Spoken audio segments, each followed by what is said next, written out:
Dr. T. Jayalakshmi, Professor, Department of Genetic Engineering, Bharat Institute of Higher Education and Research, Chennai 73, is going to handle the course Genomics and Proteomics, course code U18PCGE403. The topic Stem Cell Genomics. Stem cells in genomics plays a major role in genomics and proteomics level. So stem cells are those cells that have the capability of self-renewal and differentiation. So stem cells is having the capability of self-renewal and differentiation because it has the ability of cells to multiply without the loss of differentiation, and also it can able to multiply without undergoing the biological aging. So this capability of doing multiplication and differentiation is the main property of stem cells, which plays a major role in genomics. So, the evolving role of stem cells in clinical medicine is developing along at least three lines.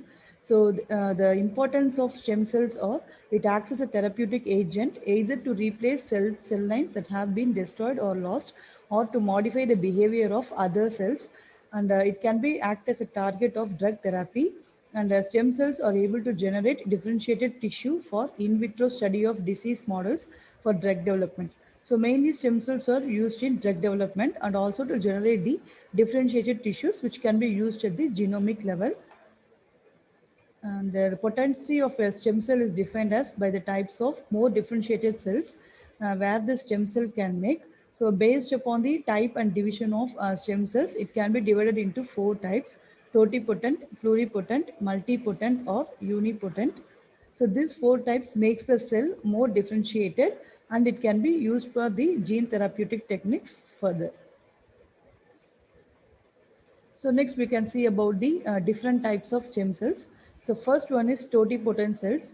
Totipotent cells are nothing but the cells which is having the capability to produce all types of the cell in the developing organism, which includes both embryonic and extra embryonic tissues. So this kind of embryonic and extra embryonic tissues mainly included the placenta, and pluripotent cells, which can pluri means multi, so multipotent cells can also make cells of the embryo proper, but make all cells of the embryo including germ cells and cells from any of the germ layer. So we know that there are three types of germ layers: ectoderm, endoderm, and mesoderm. So this pluripotent cells mainly makes the mesoderm layer, and it can able to make any cells of the body. And the third one is multipotent cells. Multipotent cells can only make cells within a given germ layer.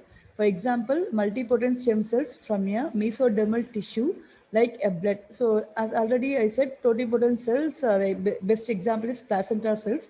So this placenta cells will having the capability to multiply within a given germ layer, and then it can be able to produce multipotent stem cells from a mesodermal tissue like the blood, and which can make all the cells of the blood but cannot make cells of a different germ layer such as neural cells or liver cells. So neural cells mainly makes up the ectoderm layer, and the liver cells makes up the endoderm layer. And then the unipotent cells, which can make cells of a single cell type. The best example for unipotent cells is a germ cell, stem cell, which makes the cells that mature to become egg or sperm, but not other cell types. So this kind of four stem cells making up the capability to produce all cell types of the developing organism, which includes both embryonic and extra embryonic tissues.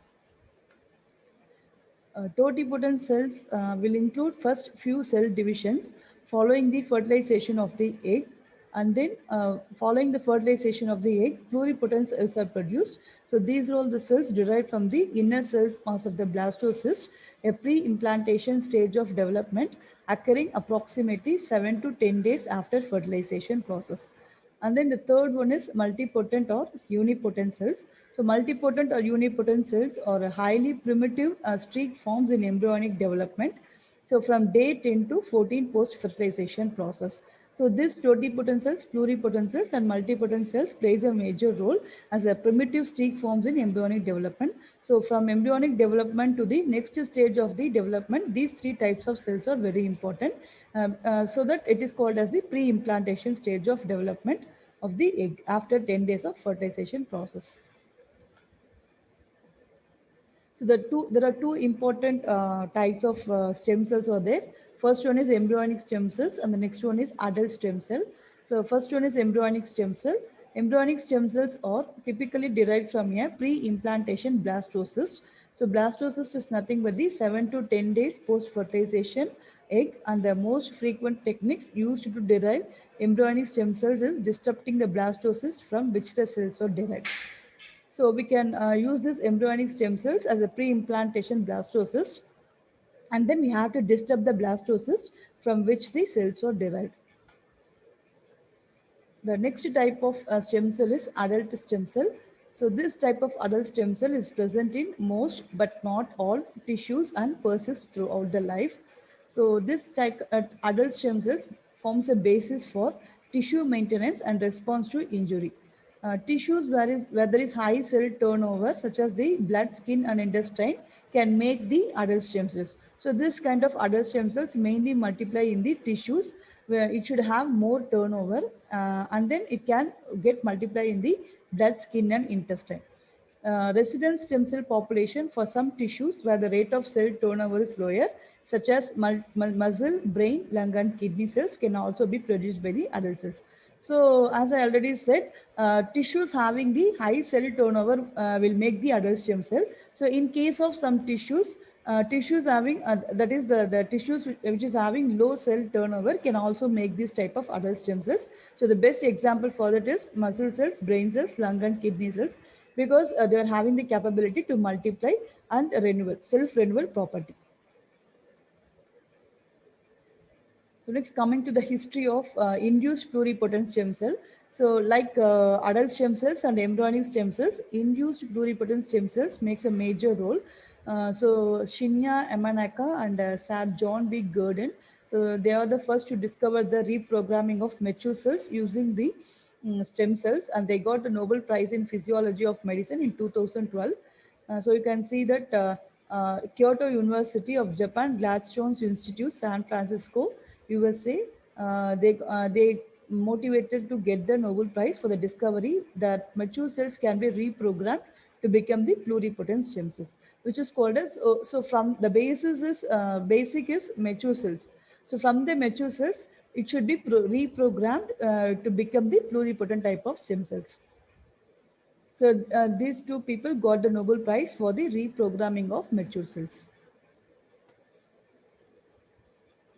So they did the experiment in pluripotent embryonic stem cells. So first, Shinya Yamanaka and his colleagues took genes that were expressed in pluripotent embryonic stem cells, so but not generally in mature cells, and they introduced them into the mature cells. So they did so in a manner such that the genes would now be ectotopically expressed, that is expressed in a cell type where the gene is normally not expressed. So ectotypically expressed means that is not a normal gene. So it should be expressed, and a small number of the mature cells reverted back to a highly immature cell state that resembled an embryonic stem cell.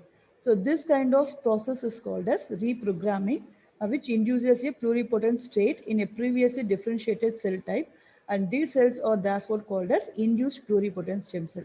So induced pluripotent stem cells mainly having the ability of reprogramming. So it can be reassembled on its own, and it can also multiply by its own, which is called as induced pluripotent stem cells. And this type of induced pluripotent stem cells mainly introduced into the mature cells. And this kind of pluripotent stem cells is having the ability to induce pluripotency, so which has changed the landscape of stem cell biology. So induced pluripotent stem cells will change the entire stem cell biology at its level of differentiation process, because it indicates that the state of a given cell, that is its level of differentiation, can be manipulated, resulting in drastic shifts in cell function. So cells have a plasticity that is far greater than previously recognized and can be programmed by specific manipulations to achieve a different cell state. And a keratinocyte derived from the skin can be induced to become a pluripotent stem cell, where essentially rewinding the cell's history to revert to an embryonic-like state. So here, a main thing is pluripotency of induced pluripotent stem cells will make the plasticity. So it makes a good plasticity which is greater than the previously recognized and programmed by specific manipulations to achieve a stable cell state. So after it gets its stability, it can be introduced into the embryonic-like state. Secondly, a cell taken from an individual can be induced by becoming a cell type capable of forming any other cells in the individual body. So mainly, for example, a skin of a human or a blood sample. So these two are the best example for the cell taken from the induced pluripotent stem cells. And this type of skin and or blood sample can be obtained from a patient with a degenerative brain disorder, and it can be converted into a pluripotent cell. So the induced pluripotent stem cells can then become a source of generating the neural cells affected by the disease. Thus, disease models can be generated using human cells for many disorders where obtaining primary tissue or developing reliable animal models. So which is very difficult. So if you are using this induced pluripotent stem cells, so mainly the neural cells will get affected. So it will be diseased, and then after it get diseased, the diseased models can be generated using human cells for various disorders. So in case of these disease models, we can use more animal models as compared to the humans, because when it is impacted on the humans, it has been difficult, and it's not a cost effective process. So mainly we are using the reliable animal models to check the induced pluripotent cell potency. Thirdly, induced pluripotent stem cells from a given individual represents a high personalized source of cells. So while technologies to the IPS currently involve genetic manipulation, it is anticipated that other methods will be developed to generate IPS that are genetically identical to the individual. So this type of cells could be used to assess personalized drug therapies. So this kind of induced pluripotent stem cells can be used for the personalized drug process by any doctors. So the doctors will prefer this type of personalized drug therapies to the patient, so who are get genetic disorders. So in that case, we can use that stem cell as a in the regenerative therapy. So and it represents a source of immunologically identical cells for transplantation process. So we have seen three types of cells, that is uh, embryonic stem cells, adult stem cells, and the applications of induced pluripotent stem cells. And the next important one is umbilical cord stem cells. So we know about umbilical cord stem cell, which has been taken from the placenta. So umbilical cord blood stem or progenitor cell. So this is called as progenitor cell because it is the precursor for the umbilical cord stem cell, which are widely used, and they appear to be associated with less graft versus host resistant or some other cell types such as bone marrow stem cells. So here we are using the umbilical cord stem cell in gene therapy because it is having a very less graft rejection process, and human leukocyte antigen restriction than adult marrow stem cells, and are less likely to be contaminated with herpes virus. So it is unclear that how many different cell types can be generated and what are the methods used for differentiating these cells into non-hematopoietic phenotypes, which are largely lacking, and the quantity of obtainable cells may be limiting. So these are the main applications of umbilical cord stem cells. So yeah, we can use this umbilical cord stem cell because it is having the less graft rejection process, and less human leukocyte antigen restriction process, and different types of cells can be generated, and various methods for differentiating these cells into non-hematopoietic phenotypes are largely lacking, and the quantity of obtainable cells may be limited. Next, coming to the sources of stem cells. So stem cells can be derived from human embryos or somatic tissues in the adult, or they can be created by inducing greater potency in an already differentiated somatic cell. So there are different sources of stem cells available. So first one is embryonic stem cells, adult stem cells, induced pluripotent stem cells, and umbilical cord stem cell. So these four are the major sources of stem cells. So where it can induce, because it is having the ability to self-renewal and multiplication process, so it can induce greater potency in an already differentiated somatic cell.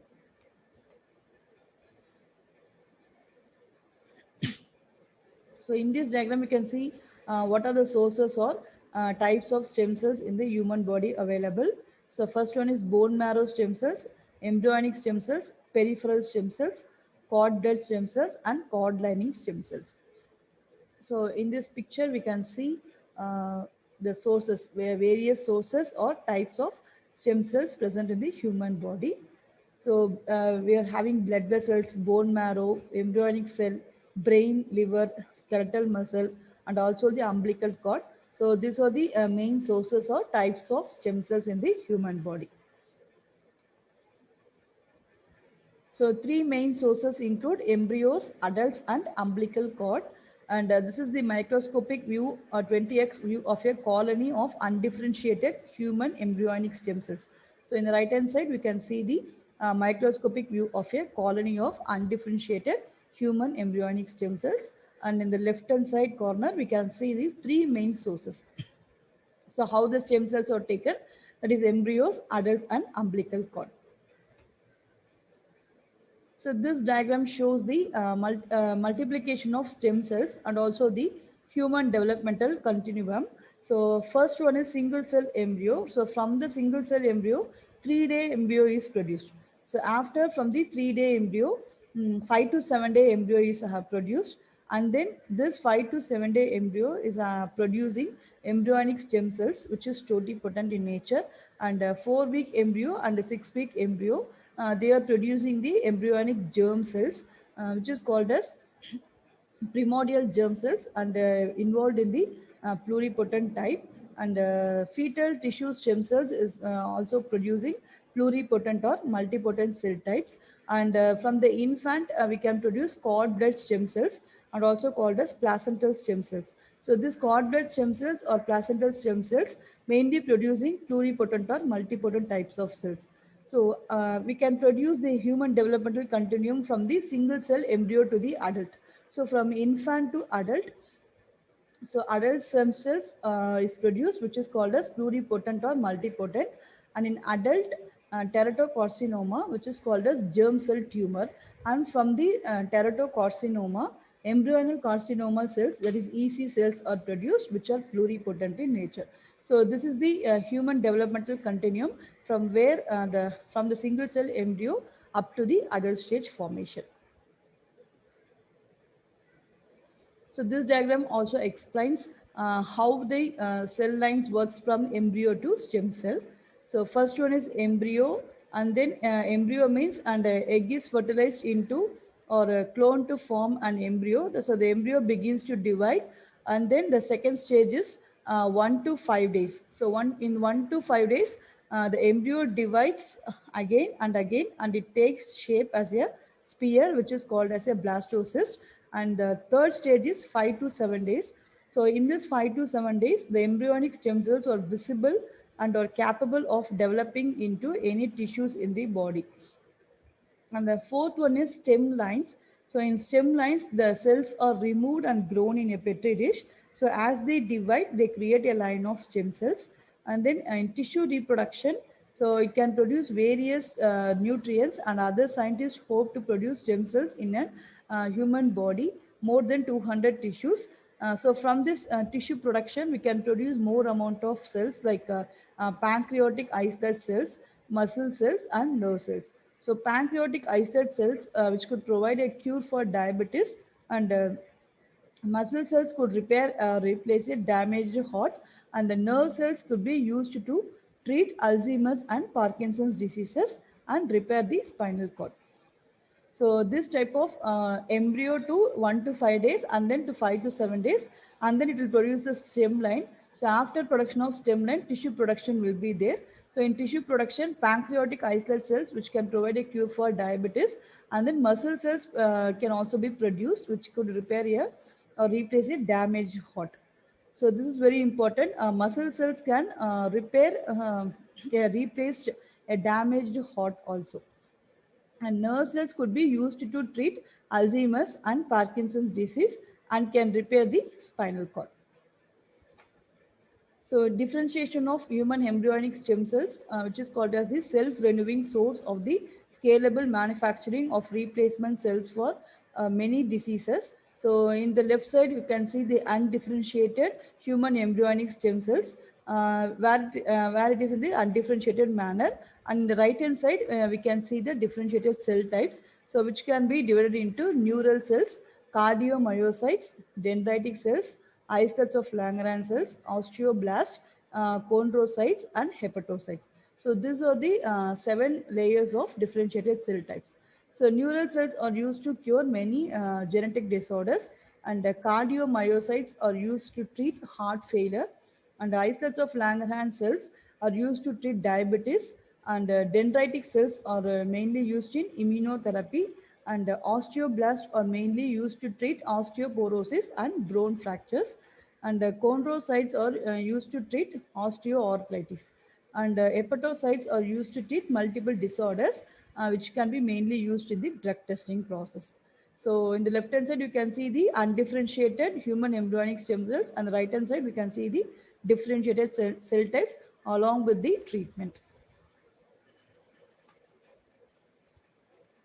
So a question may be arising that are there different kinds of adult stems are available? So the answer is yes, because other than these types of embryonic and adult stem cells, we'll be having different kinds of adult stem cells where we can use in the gene therapy process. First one is hematopoietic stem cells. In hematopoietic stem cells, replace blood cells when they wear out. Mesenchymal stem cells replace bone, tendon, muscles, cartilage when they are injured. And the third one is endodermal stem cells. So this endodermal stem cells, it can replace GIT cells.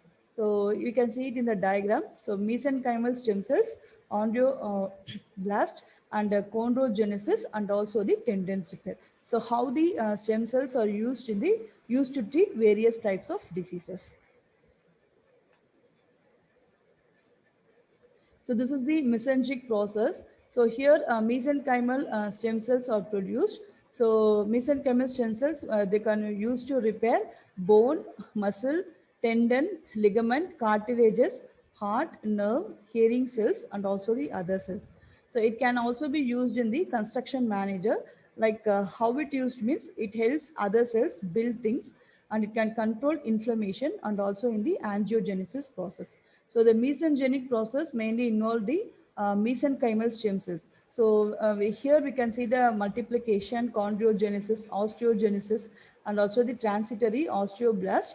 And also chondrocyte, transitory chondrocyte is converted into chondrocyte, and then it is converted to hypertrophic chondrocyte. So first one is multiplication process, and then the second one is commitment, and then lineage progression takes place, and the fourth one is differentiation, and then the maturation will come. So these are the 5 important steps in mesogenic process. So from chondrogenesis, it is converted to transitory chondrocyte, and then hypertrophic chondrocyte is produced. These are the uses of cartilages. And how the muscle cells is produced means from myogenesis, myoblast is produced, and then myoblast fusion, and then myotube. This forms the muscle cells, and then transitory stromal cell is converted to unique micronite, and which is converted to stromal cells, which will produce the marrow cells, and endogenous or ligamentogenesis, which transitory fibroblast is converted as TL fibroblast, and it can produce the tendons or ligaments.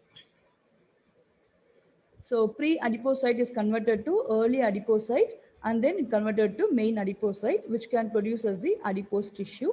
So this forms the dermal and other cell layers, which can be produced to form the connective tissue. So this adipogenesis process is called as the bone marrow formation, and the dermal and other cells is called as the mesenchymal tissue formation. So this kind of mesogenic process, which is mainly producing the mesenchymal stem cells, can repair bones, muscles, tendons, ligaments, cartilages, heart, nerve, hearing cells, and also the other cells. So construction manager involved to help other cells build things, and it can control inflammation and also the angiogenesis process. So what is the main function of induced pluripotent stem cell means? So it can reduce swelling and abnormal immune responses. So how it reduces this swelling means it mainly involves in the undifferentiated mesenchymal stem cells or converted to committed osteochondroprogenitors. So they need a progenitor for the treatment. So after that, it can be converted into proliferating chondrocytes and then pre-hypertrophic chondrocytes. And after that, it is converted to hypertrophic chondrocytes. And then vascular invasion and replacement by bone can be taken. So in undifferentiated mesenchymal stem cells, collagen 1, 3, and fibronectin is produced. And committed osteochondroprogenitors, collagen 2A is produced. And in proliferation, collagen 2B9 and aggrecan is produced. And in pre-hypertrophic chondrocytes, collagen X MMP13 is produced. And in vascular invasion and replacement by bone, osteocalcin is produced. So this kind of undifferentiated mesenchymal stem cells are mainly used to treat inflammatory arthritis, SLE, IBD, and multiple sclerosis. So and also it involved in the discovery of penicillin in the 21st century. So this type of undifferentiated cells to vascular invasion and replacement by bone are mainly reducing swelling and abnormal immune responses. So next question is where do they live in the human body? Where the stem cells are living? So it can mainly live in bone marrow, adipose tissue, blood very few, and the joint tissue is very few. So they are very rare cells. One in 10,000 marrow nucleated cells are present in the 60 ml of marrow aspirate yields, and only 70 to 19,000 stem cells are required to produce the therapeutic levels. So 10 to the power of 7 to 10 to the power of 8 is required to therapeutic levels, and which can be grown in lab to yield more amount of bone marrow, adipose tissue, and also in the tissues, adipose tissue, blood, and also the various joint tissues. The advantages of mesenchymal stem cells. So they are highly autologous, and no major ethical issues can be seen in the mesenchymal stem cells because it is highly autologous. So unlike the embryonic stem cells, it is having no major ethical issues, and it can be explained in vitro. Unlimited supply of therapeutic cells may be produced, and it does not express human leukocyte antigen, and also it mainly involves in the allotransplantation process.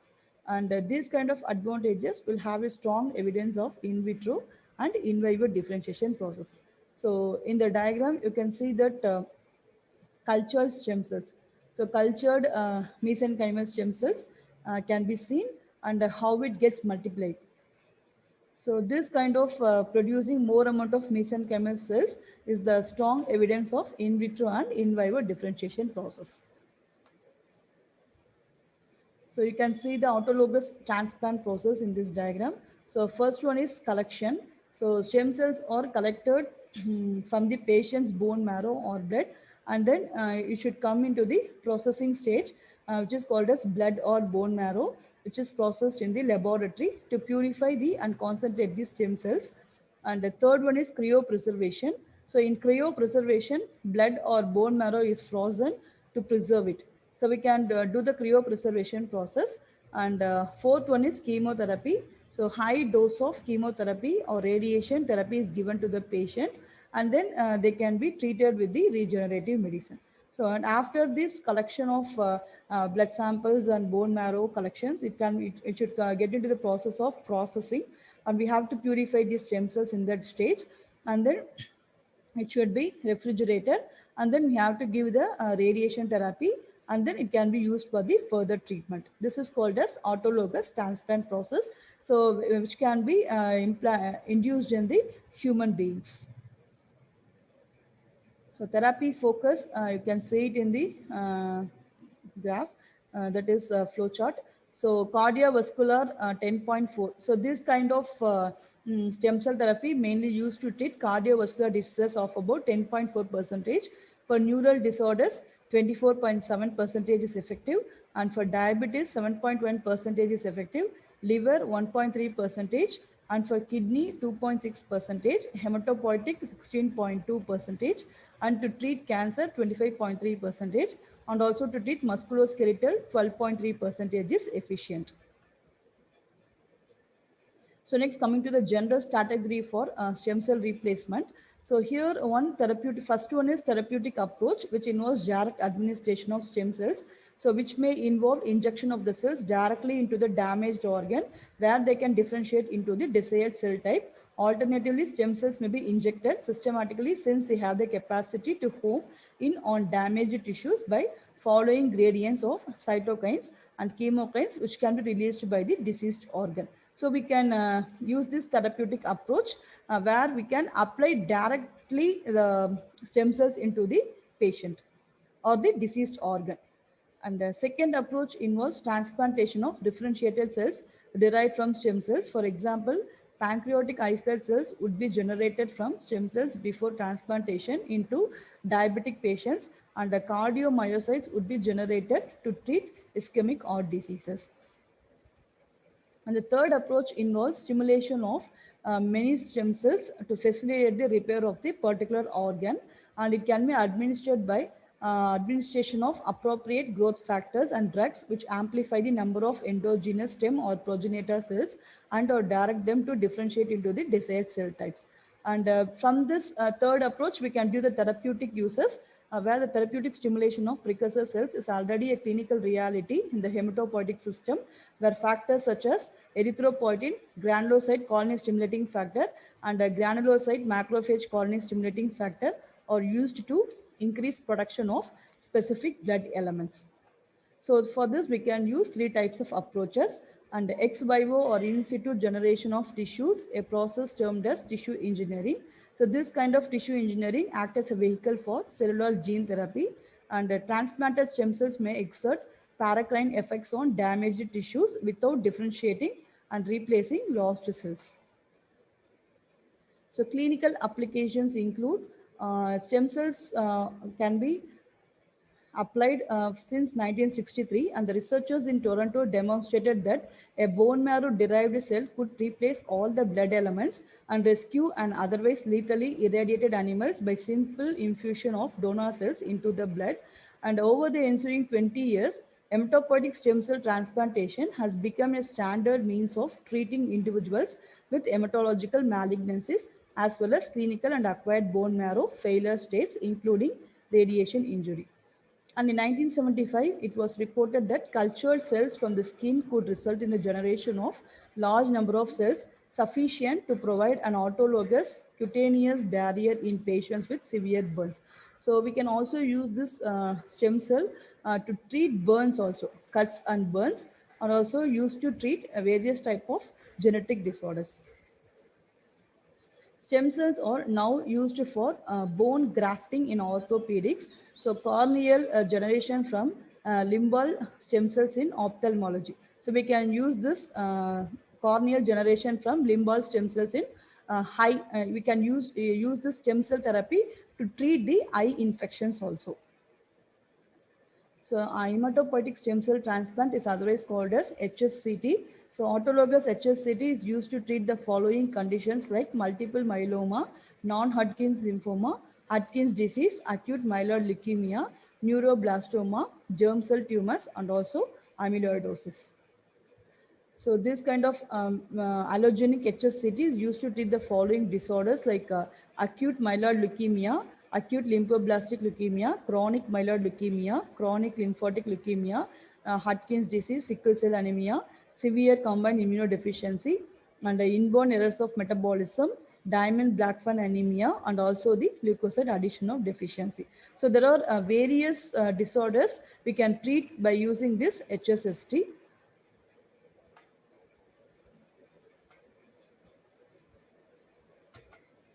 So donor types includes the following, like identical twin donors, matched related donors, matched unrelated donors, mismatched related donors, haploid identical donors, and umbilical cord blood donors. So preclinical examples using human embryonic stem cells include oligodendrocytes, pancreatic cells, cardiomyocytes, motor and dopaminergic neurons, and hepatopoietic precursor cells. So this kind of human embryonic stem cells have been successfully differentiated in vitro into multiple cell types for different therapeutic uses. So the therapeutic potential for embryonic stem cells derived somatic cells has been demonstrated in animal models of retinal blindness, Parkinson's disease, Huntington's disease, spinal cord injury, myocardial infarction, and type 1 diabetes mellitus. So by using these clinical trials, we can see that the human embryonic stem cells was proliferated to the subretinal space, and the improvement in visual acuity was noted in both patients. So these studies permit testing of basic principles in a physiologic setting and are therefore useful, particularly where murine models for human diseases have been generated. So for two such models, Parkinson's disease, hemophilia A, iPS cells have been generated and used to differentiate cells which can be transplanted for therapy. So other technologies include sickle cell anemia disease, in which the mouse hemoglobin genes contain the mutations known to cause sickling in human sickle cell anemia, and which has been used to treat iPS cells and also to create gene corrected cells for transplantation. Sickle cell anemia mice improve the disease phenotype, which represents a model for the use of iPS cells as therapy in the setting of disorders. So challenges include tissue integration, oncogenesis, directed differentiation, uniformity and consistency. And in tissue engineering, we will have the aberrant circuits which can result in serious adverse effects. And it can be also used in oncogenesis to treat various genetic integrity of transplanted cells in an active area of consideration. And then we can treat the malignant potential of cells, and which we can use it in the eye treatment also, and also in the retrovirus based reprogramming system. So these developments may mitigate the concerns about insertional mutagenesis, which will not entirely as huge concern for altered growth control of modified cells, particularly those with pluripotency. So other clinical applications include disease modifiers, drugs targeting endogenous stem cell disease models, and stem cell banking mainly depends upon the sources like umbilical cord, menstrual blood, and dental pulp. So this is the diagram which shows the cord blood collection and cord line connected, and this is the cryoSERV collection process. So Indian hospitals offering stem cell therapies include AIIMS Delhi, Christian College Vellore, LV Prasad Eye Institute, Tata Memorial, Manipal Hospital, Life and Hospital, Apollo Hospital. They are mainly focusing on cardio neurosurgery, vascular surgery, diabetes, ophthalmology, cancer, cardiac diabetes, ophthalmology, cancer, and also the neurosurgery, vascular surgery, diabetes, etc. So though it is having more ethical considerations, so it should be representing the best defined pluripotent stem cell population, and it is having enormous potential, and this kind of potential makes the patient exploitation raises another extremely challenging area. So patients and providers should ask a range of specific questions about such therapies, and the International Society for Stem Cell Research has provided suggested questions and also other information which may be use of www.isscr.org can give more information regarding the stem cell genomics, and also whatever questions we are having, so we can get the answers by using this website. And this International Society for Stem Cell Research will be having the more suggested questions, and they are giving more information regarding the stem cell genomics. Thank you.